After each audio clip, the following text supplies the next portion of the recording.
Good morning. সবাইকে জানাই আমার অনেক ভালোবাসা, সেই সঙ্গে বড়দের আমার প্রণাম। আশা করি তোমরা সবাই ভালো আছো, আর যে যেখানে আছো ঈশ্বরের কৃপায় সুস্থ আছো। আজকে হলো 15ই ডিসেম্বর, শুক্রবার। আজকের দিনটা আমার কাছে ভীষণ একটা স্পেশাল দিন। কেন সেটা খানিকটা তোমরা আন্দাজ করতে পেরেছো। তবে তার আগে বলি, নেতুবাবু আজকে অ লেখা শিখে গেছে। সকাল থেকে পিঠে যা তাল পড়ছে, না শিখে উপায় আছে? তবে সেটা বড় কথা নয়। বাচ্চা থাকলে বাচ্চার মা বাচ্চাকে শাসন করবে, এটা খুব স্বাভাবিক। তবে আমি এখন যাব একটু স্নান করতে। স্নান করে সিঁদুরটা পরে হাতে ফুলের সাজিটা নিয়ে বেরিয়ে পড়েছি ফুল তোলার জন্যে। আজকে না একটা শাড়ি পরেছি। ওই যে বললাম, আজকের দিনটা আমার কাছে ভীষণ স্পেশাল একটা দিন। হ্যাঁ, আজকে আমার বরের জন্মদিন। তো ভাবলাম আজ একটা শাড়িই পরি। শাড়ি পরতে তো আমার ভালোই লাগে, কিন্তু ওই আর কি, কুড়েমি করে পরা হয় না। এমন কিছু শব্দ আছে যেগুলোর মধ্যে না আলাদাই একটা আবেগ লুকিয়ে আছে। এই যেমন ধরো জন্মদিন, বিবাহ, এই শব্দগুলো শুনলেই না মনের মধ্যে কেমন যেন একটা সুপ্ত খুশি জেগে ওঠে। জন্মদিন যারই জন্মদিন হোক না কেন, কিন্তু তবুও শব্দটা শুনলে মুখে একটা মৃদু হাসি চলেই আসে। আর আজকে তো আমার কাছের মানুষটার জন্মদিন, যে মানুষটা আমার বাবার মতন করে আমাকে আগলে রাখে, আমার মায়ের মতন আমাকে যত্ন করে, আর একটা ভালো বন্ধুর মতন আমার না বলা কথাগুলোকেও বুঝে নেয়। সেই মানুষটার জন্মদিনটা আমার কাছে কতটা স্পেশাল সেটা আমি ভাষায় ব্যক্ত করতে পারবো না। তবে এতটুকু বলতে পারি, সে যেমন তার সবটুকু দিয়ে আমাকে ভালো রাখতে চায়, তেমনি আমিও আমার সবটুকু দিয়ে তাকে ভালো রাখতে চাই। আর সেই জন্যে সকাল সকাল ঈশ্বরের চরণে ফুলটা দিয়ে তার দীর্ঘায়ু কামনা করে তোমাদেরকে সঙ্গে নিয়ে আজকে দিনটাকে শুরু করছি। তোমরাও ওকে ভালোবাসা দিও, আশীর্বাদ করো, ও যেন সবসময় সুস্থ থাকে। হাতে পায়ে ঈশ্বর যেন ওকে সবসময় ভালো রাখেন। কালকে রাত্রে ভেবে রেখেছিলাম আজকে একটু সকাল করে উঠবো, সেই জন্য সকালে অ্যালার্মও দিয়েছিলাম। কিন্তু অ্যালার্ম বাজার পরে ঘড়িটা দেখে ভাবলাম 5টা মিনিট একটু চোখটা বন্ধ করি, ব্যাস। চোখটা খুলে দেখি 50 মিনিট পর আমি চোখ খুলেছি। তো স্বাভাবিক আজকেও আমি লেট হয়ে গেছি। তো এসে একদিকে পাস্তা বসিয়েছি আর একদিকে কিছু সবজি ভাজতে বসিয়ে দিয়েছি। আর এবার খানিকটা গোবিন্দভোগ চাল নিয়ে নিলাম। জন্মদিন বলে কথা, একটু পায়েস রান্না না করলে হয়? সেই সাথে ওদিকে ফ্রিজ থেকে চিকেনটা বের করে রেখেছি। দেখো, যে অনুষ্ঠানই হোক না কেন, শেষ পর্যন্ত সেই খাওয়া দাওয়া একটু আনন্দ করার জন্যেই আমরা সব কিছু পালন করি। তাই ভাবলাম বর কাছে নেই তো কী হলো, ওর নামে ভালো মন্দ রান্না করে আমি না হয় একটু খাওয়া দাওয়া করব। তবে ওকে একেবারেই যে কিছু দেবো না তা নয়। তো আমি ভেবেছি যা যা রান্না করব সমস্ত কিছু ফটো তুলে ওকে হোয়াটসঅ্যাপ করে দেবো। আজকাল তো সব কিছুই হোয়াটসঅ্যাপে চলে। তবে এই বুদ্ধিটা কিন্তু আমার নয়, ছোটি বলল, মেজদি দাদাকে সব কিছু হোয়াটসঅ্যাপ করে দিও। তো আমিও ভাবলাম সত্যিই তো ভালোই বলেছে, তা করা যেতেই পারে। তো সেই জন্যে আজকে ওকে সমস্ত কিছু আমি হোয়াটসঅ্যাপ করে দেবো। তাছাড়া ব্লগটা তো দেখবেই যে ওর জন্মদিনে আমি কত ভালো মন্দ রান্না করে খাচ্ছি। পাস্তা এদিকে রেঁধে নিয়েছি, তবে এটা একটু পরে খাচ্ছি। তার আগে না ওই যে চালটা ধুয়ে রাখলাম সেটা একটা বাটিতে ঢেলে তার মধ্যে একটুখানি ঘি দিয়ে দিলাম। ঘিটা দেখে বুঝতেই পারছো কেমন ঠান্ডা পড়েছে এখানে। দুপুরবেলাতেও ঘি এরকম জমে আছে। তো এখন চাল আর ঘিটাকে ভালো করে একটু মাখিয়ে নেব। এর আগে আমি একবার পায়েস করেছিলাম ঘি দিয়ে চালটাকে ভেজে, তবে আজকে পায়েসটাকে একটু অন্যভাবে করব, বলতে পারো একটু নতুনভাবে ট্রাই করে দেখব। তো এটাকে আমি একটু রোদে রেখে দিলাম। আর এবার সকালে যে দুধটা নিয়েছিলাম পায়েসের জন্যে সেটাকে আমি চাপিয়ে দিয়েছি, আর বাটিতে পাস্তাটা পেরে নিয়েছি। চলো এবার বসে সকাল বা দুপুর যাই বলো না কেন, দুবেলার খাবার একবারে খাচ্ছি। কারণ আজকে আর দুপুরে আমি ভাত করব না, সেই জন্যে একটু বেশি করে পাস্তা করেছি। আর ওদিকে নেতুবাবু আর নেতুবাবুর মা আছে, নেতুবাবু স্নান করছে, ওনাকেও একটু বাটিতে করে দিয়ে এলাম, উনি একটু খাচ্ছে। আর আমি এখন খাওয়া দাওয়া করে একটু রান্নাবান্না করব। জানোই তো এমনিতেই কাজে আমি ভীষণ পটু মেয়ে, তো সেই জন্যে যেটুকু যা কাজ করব সারাদিনে সেগুলোকেই করতে করতে আমি সন্ধ্যা রাত লাগিয়ে দেবো, সেটা আমি জানি। তো সেই জন্যে একটু ভারী খাবার করে নিলাম, আর এবার বাকি কাজকর্ম আমি শুরু করব। এমনিতেই আমি আজকে অনেকটা লেট করে ফেলেছি, তার উপরে আজকে এই মাংসের জন্য কাজ আমার আরোই এগোচ্ছে না। তো মাংসটা ছিল ডিপ ফ্রিজে, যেটা আমি ঘুম থেকে উঠেই বের করে রেখেছিলাম। কিন্তু আজকে এতটাই ঠান্ডা পড়েছে, এটা কিছুতেই নরম হচ্ছে না। সেই জন্যে আবার এটাকে একটা বড় পাত্রে ভিজিয়ে রাখলাম, দেখা যাক কাজ হয় কি না। তবে তার আগে পায়েসটাকে একটু রান্না করে নিই। এদিকে দুধটা ভালো মতো জাল হয়ে গেছে, আর কালকে আমি 500 দুধ নিয়েছিলাম, সেই দুধেরও খানিকটা সর ছিল, সেটা আমি এর মধ্যে দিয়ে দিয়েছি। আর এবার আমি যে চালটা ঘি মাখিয়ে রেখেছিলাম সেই চালটাকে দুধে দিয়ে দিলাম। আর এবার চালটাকে একটু রান্না করে নেব। এটা রান্না হতে হতে আমি ভাবছি মাংসের জন্য একটু পেঁয়াজ কেটে নিই। তো প্রথমে না আমি ভেবেছিলাম আজকে চিকেন টিক্কা বানাবো, ভেবেছিলাম একটা নতুন কিছু ট্রাই করব, কিন্তু যেহেতু আমি দেরি করে ফেলেছি আর ওই সমস্ত জিনিস বানাতে গেলে সময়টা অনেকটা লাগে, আর যেহেতু আমি প্রথমবার বানাবো তো স্বাভাবিক আমার সময়টা আরও একটু বেশি লাগবে। তো পরে ভাবলাম দরকার নেই, আমি সাদামাটা যেমন রান্না করি সেভাবেই রান্না করব। তো সেই জন্যেই সমস্ত কিছু আগে একটু কাটাকাটি করে নিলাম। তবে কাটাকাটি করতে করতে আমি একটু হাঁপিয়ে গেছি, তাই ভাবছি একটা টি ব্রেক নিয়ে নিই। তবে না, আজকে আর বসে চা খাওয়ার সময় নেই, কাজ করতে করতেই চাটা খাবো। পায়েসে 3টে তেজপাতা ধুয়ে দিলাম। এদিকে চালটা প্রায় হয়ে এসেছে, এবার এটাতে দেবো একটু চিনি। তো আজকে চিনিটা একটু পরিমাণ মতন বেশি দিচ্ছি। আজকে যার জন্যে বানাচ্ছি সে তো আর খাবে না, আমরাই খাবো। তো স্বাভাবিক তার টেস্ট অনুযায়ী আজকে রান্নাটা হচ্ছে না, সবার টেস্ট অনুযায়ী রান্নাটা করছি। সেই সাথে বেশ কিছু কিশমিশ দিয়ে দিলাম আর 3টে এলাচ থেতো করে দিয়ে দিয়েছি। ব্যাস, পায়েসটা রান্না হয়ে গেছে। জন্মদিনে যত যাই করো না কেন, পায়েস ছাড়া জন্মদিন কিন্তু অসম্পূর্ণ লাগে। আজকে তোমাদের সঙ্গে একটা ব্যাপার শেয়ার করি। আমার বরের জন্মের তারিখটা আমার শাশুড়ি মায়ের মনে ছিল না। ও কোন মাসে হয়েছিল সেটা মনে ছিল, আর কি বারে হয়েছিল সেটা মনে ছিল, আর কত সালে হয়েছে সেটা আমার মাসি শাশুড়ির মনে ছিল। সবার কাছ থেকে অল্প অল্প করে তথ্য সংগ্রহ করে সেই বছরের ক্যালেন্ডার দেখে আমি আমার বরের জন্মের দিনটাকে নির্ধারণ করেছি। আর তারপর থেকে এই 15ই ডিসেম্বরটা ওর জন্মদিন হিসাবে আমি পালন করে থাকি। আসলে আমার শাশুড়ি মা প্রত্যেকের জন্মের মাসে যে বারে হয়েছিল সেই বারটা ধরে পায়েস রান্না করে দিতেন। যদিও আমার শাশুড়ি মা যে অনেক বয়স্ক, ওনাদের সময়ে এইসব জিনিস মনে রাখা হতো না এমনটা নয়, উনি পড়াশোনাও জানেন, কিন্তু হয়তো কোনো কারণবশত ওনার মনে নেই, সেটা বড় কথা নয়। বড় কথা হলো দিনটা যেটাই হোক সেই মানুষটার জন্যে আমি এই মানুষটাকে পেয়েছি। ওনার প্রতি আমার যত খারাপ লাগাই থাকুক না কেন, এই একটা কারণে ওনার প্রতি আমার কৃতজ্ঞতাও আছে। তো তোমাদের সঙ্গে কথা বলতে বলতে মাংসটা ম্যারিনেট করে নিলাম, আর এদিকে আলুটাও ভাজা হয়ে গেছে, আলুটা তুলে নিলাম। আর এবার মাংসটাকে বসিয়ে দেবো। তবে তার আগে না ফ্রিজ থেকে 5টা ডিম বের করে এখানে রাখলাম। আসলে ঠান্ডা পড়েছে তো ডিমগুলোকে একটু গরম করার জন্যেই রাখলাম। কেন সেটা তোমাদের পরে বলবো। তো এখন মাংসটা বসানোর জন্যে একটুখানি তেল দিয়ে তার মধ্যে চিনি, তেজপাতা, শুকনো লঙ্কা, একটুখানি গোটা জিরে আর পেঁয়াজগুলো দিয়ে দিলাম। আর পেঁয়াজগুলো একটু নেড়ে ফাঁকা করে দিয়ে দিলাম গরম মশলা, গোটা গরম মশলা। আর এবার পেঁয়াজটাকে ভালো করে একটু লাল লাল করে ভেজে নিলাম। আর এবার ম্যারিনেট করা চিকেনটা দিয়ে দিলাম।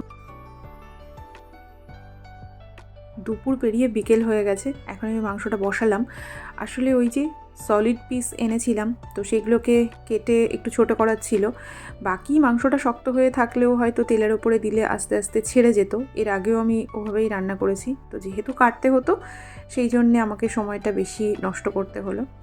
তবে হ্যাঁ, ওইদিকে মাংসটা হতে হতে এদিকে বেশ কিছু বাসন জমে গেছে, এগুলোকে একটু ধুয়ে নেব।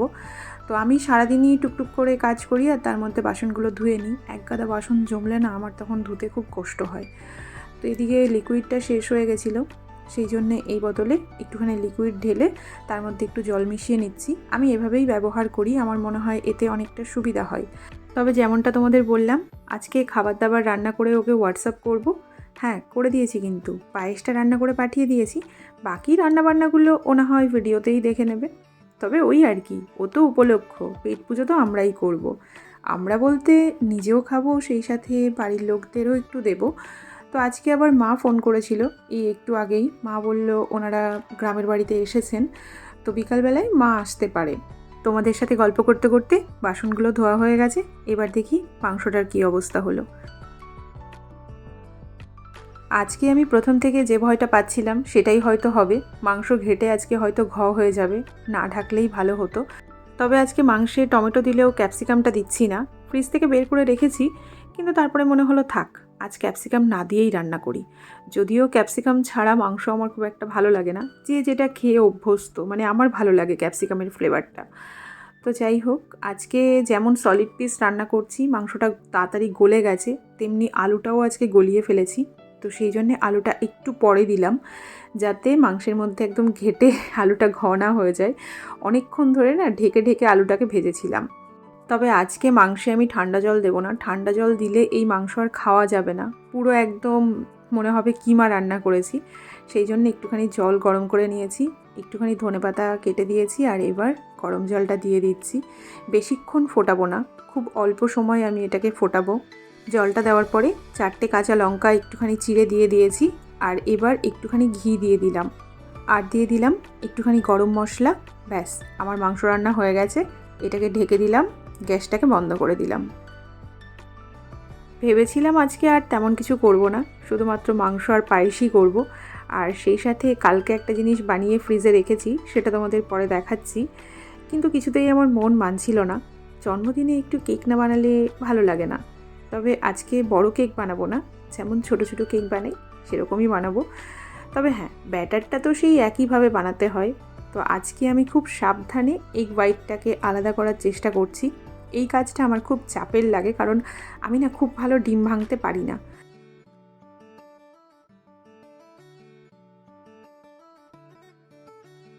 প্রথম 4টে ডিম আমি খুব ভালো ভেঙেছি, কিন্তু লাস্টের বেলায় দেখো পুরো কুসুমটাই ডিমের মধ্যে পড়ে গেছে।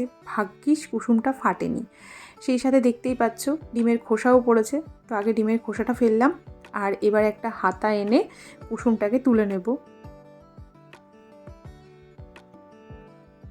চলো, ভালোই ভালোই কাজটা মিটলো। এবার এটাকে একটুখানি ফেটিয়ে নিয়ে আসি।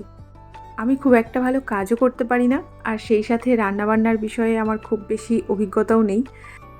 কিন্তু হ্যাঁ, একটা কথা বলতে চাই, যখন তোমরা শীতকালে কেক বানাবে, চেষ্টা করবে কোনো একটা পাত্রে একটুখানি গরম জল নিয়ে তার উপরে এগ হোয়াইটটাকে ফ্যাটানোর, তাহলে না জিনিসটা অনেকটা ভালো হয়। এটা আমি ইউটিউব মাতার কাছ থেকেই শিখেছি এবং নিজে অনেকবার অ্যাপ্লাই করে দেখেছি। কারণ যেহেতু ডিমটা ঠান্ডা থাকে শীতকালে, সেই জন্যে না অনেক সময় ডিমটা ভালো ফ্যাটানো হয় না। তুমি এটা ঘুরিয়েই যাবে, কিন্তু কোনো কাজ হবে না।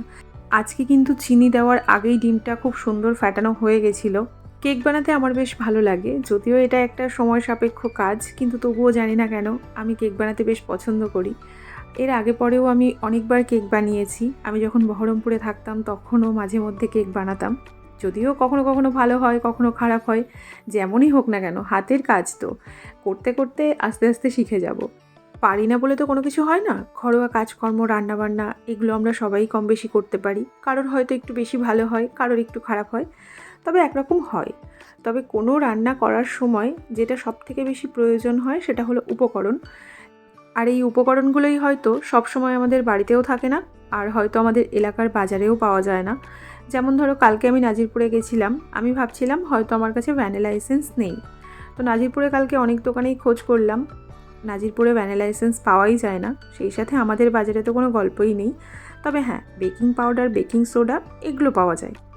তো যাই হোক, বাড়িতে এসে খুঁজে দেখলাম আমার কাছে একটা এক্সট্রা বোতল কেনা ছিল, যেটা আমি পরে খুঁজে পেয়েছি। তো সেই জন্যেই আবার কেক বানানোর সাহসটা করতে পেরেছি, কারণ কোনো রকম কোনো এসেন্স ছাড়া কেক বানালে ডিমের একটা গন্ধ থেকেই যায়, যেটা আমার মনে হয় ভালো লাগে না। আজকে আমি কেক বানানোর সময় কতটা কি ব্যবহার করেছি তার কোনো পরিমাপ আমি তোমাদেরকে বলিনি, কারণ আমি কোনো কিছুই মেপে দিইনি। তবে এত ছোট বাটিতে আমি ডিমের কুসুমটা রেখেছিলাম, অনেক কষ্টে মিশ্রণটা আমি তৈরি করেছি।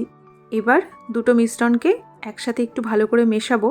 তবে জানো তো, কেক বানানোর সময় ডিমের ওই সাদা অংশের খানিকটা নিয়ে কেন যে এই কুসুমের আর ময়দার ব্যাটারের সঙ্গে এরকম করে মেশানো হয়, সেটা কিন্তু আমি জানি না। এই কাজটা আমি খানিকটা ওই খরগোশের গল্পের মতন করি। সবাই যেহেতু মেশায়, তাই আমিও একটু দেখেই শিখেছি, আমিও মিশিয়ে দিই। এর কারণ কিন্তু জিজ্ঞেস করলে আমি বলতে পারবো না। আর এবার আমি পুরোটাই এর মধ্যে, মানে সাদা অংশটার মধ্যে ঢেলে দিলাম। যদিও এটাকে অল্প অল্প করে দিয়ে মেশানো যায়, কিন্তু আমার আর এনার্জি নাই, সেই জন্যে আমি পুরোটাই একবারে মিশিয়ে দিয়েছি। আর দেখো, আজকে অন্য দিনের থেকে আমার মনে হচ্ছে ব্যাটারটা খুব ভালো হয়েছে, কারণ ডিমের সাদা অংশটা এত ভালো ফুলেছে না। আজকে যদি বড় কেক বানাই, সেটাও মনে হয় খুব ভালো ফুলবে। তবে আমি বড় কেক বানাবো না, কারণ কেক কাটার মানুষটাই তো আমার কাছে নেই। তাহলে ওর কেক আমি কাটবো, সেটা দেখতে ভালো লাগে না। তো সেই জন্যেই ভাবলাম ছোট ছোট করে কেক বানিয়ে নিই, তাহলে সবাইকে একটু দিতে পারবো।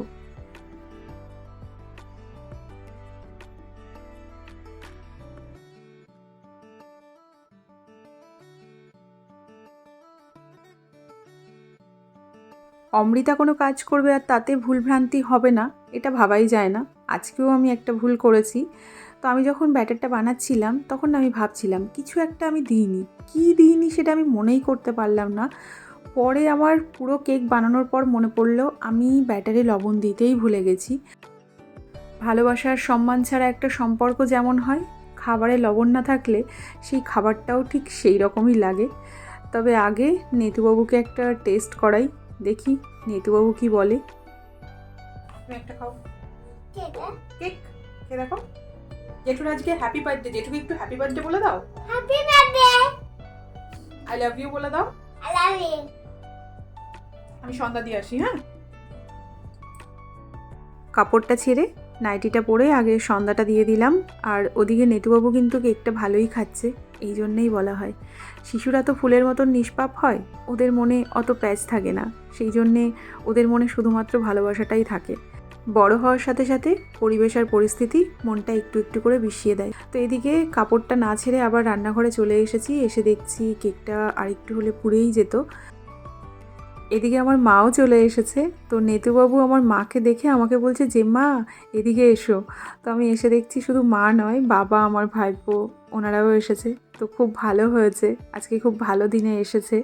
আমি যেহেতু রান্নাবান্না করছিলাম তো আমি চাইছিলাম যে আজকে যদি আসে তাহলে ভালোই হয়।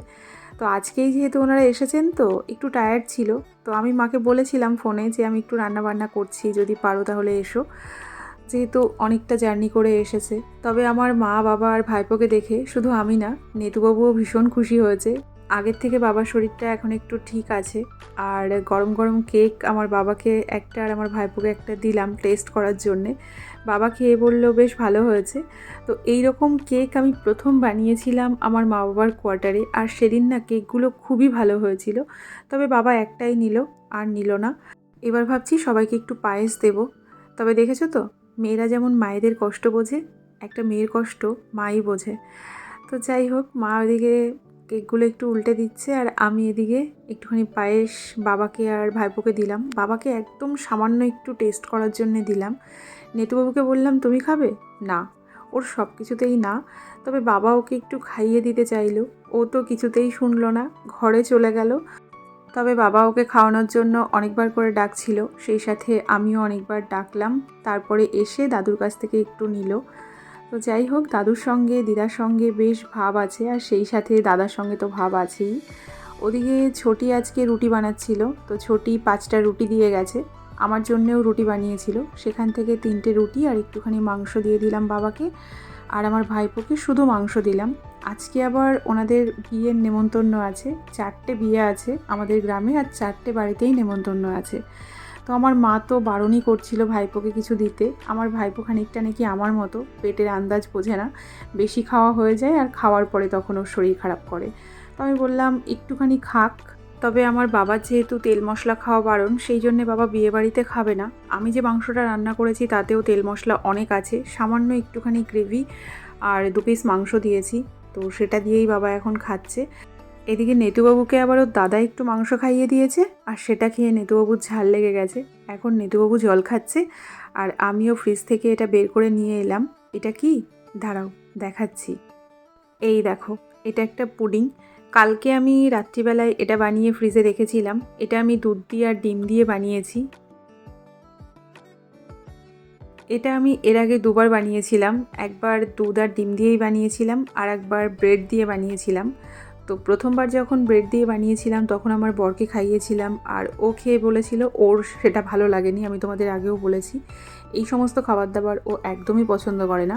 তবে পরে যখন দুধ আর ডিমের বানিয়েছিলাম ওর বেশ ভালো লেগেছিল খেতে, খানিকটা দইয়ের মতনই লাগে। তো রেসিপিটা অবশ্যই আমি তোমাদের সঙ্গে শেয়ার করব। আমি শ্যুট করে রেখেছি, কিন্তু এই ভিডিওটা অনেকটা বড় হয়ে গেছে, তাই আমি আর এই ভিডিওতে অ্যাড করলাম না। তো দেখে তো মনে হচ্ছে ভালোই হয়েছে। আর এবার একটু কেটে দেখি।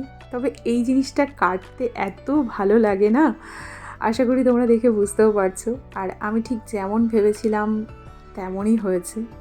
খেতে কেমন হয়েছে সেটা খাওয়ার পরেই বিচার করব, তবে চোখটা দেখেই জুড়িয়ে গেল। তো আগে ভাবছি আমার ভাইপোকে একটু টেস্ট করাবো, দেখি ও খেয়ে কী বলে। তবে দেখলে তো ভূমিকম্প এসে গেছিলো। আসলে আমার ভাইপো আর নেতুবাবু দুজন মিলে দৌড়াদৌড়ি করছিল। আপনি একটু খাবেন? না। আপনি খাবেন না? না। নেতু না খানিকটা আমার মতো, মানে নতুন কোনো খাবার ও টেস্ট করতে চায় না। অনেক বাচ্চার হয় না যে দেখে কোনো জিনিস খেতে ইচ্ছে করে, তো ও যে জিনিসটা কখনো খায়নি সহজে সেই জিনিসটা খেতে চায় না।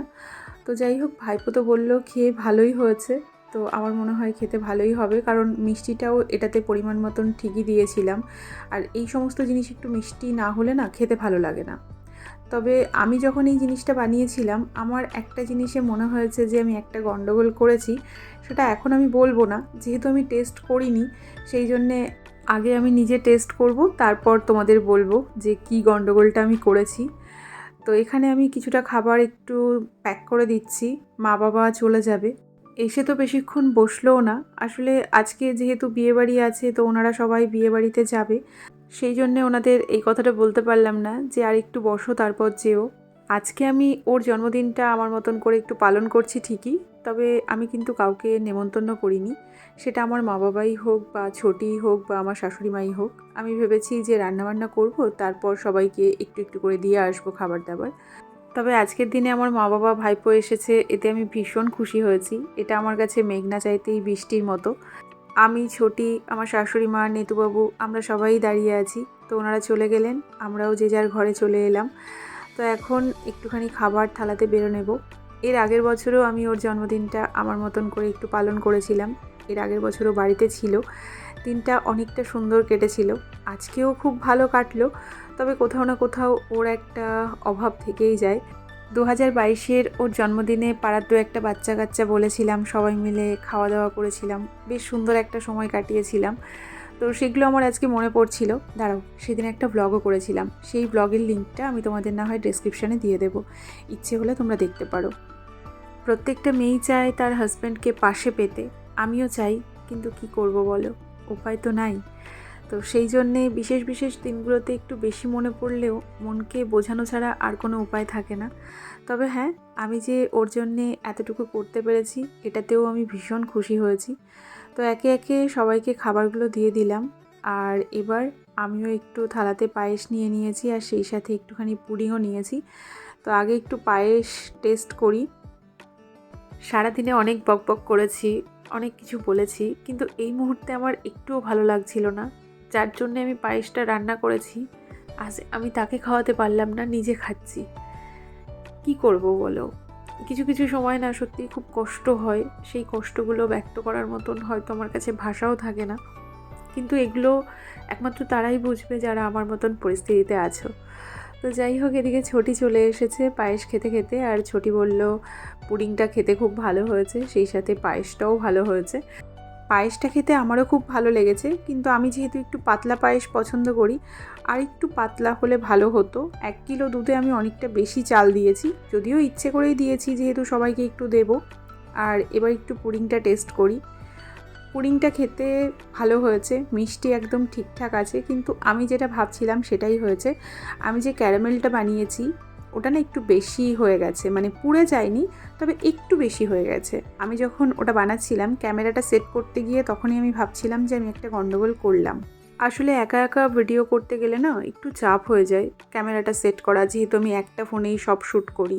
বিভিন্ন অ্যাঙ্গেলে যখন আমি শটটা নিই, তখন দেখা গেল কোনো একটা জিনিস দিতে গিয়ে সেই জিনিসটা হয়তো একটু বেশি পুড়ে গেল। বেশিরভাগ সময় আমার সঙ্গে এটাই হয়। তো এখন ছোটির দেওয়া রুটি আর মাংস খেয়ে আমি আজকের ব্লগটা এখানেই শেষ করছি। সবাই সাবধানে থেকো, নিজেদের খেয়াল রেখো। Tata and good night.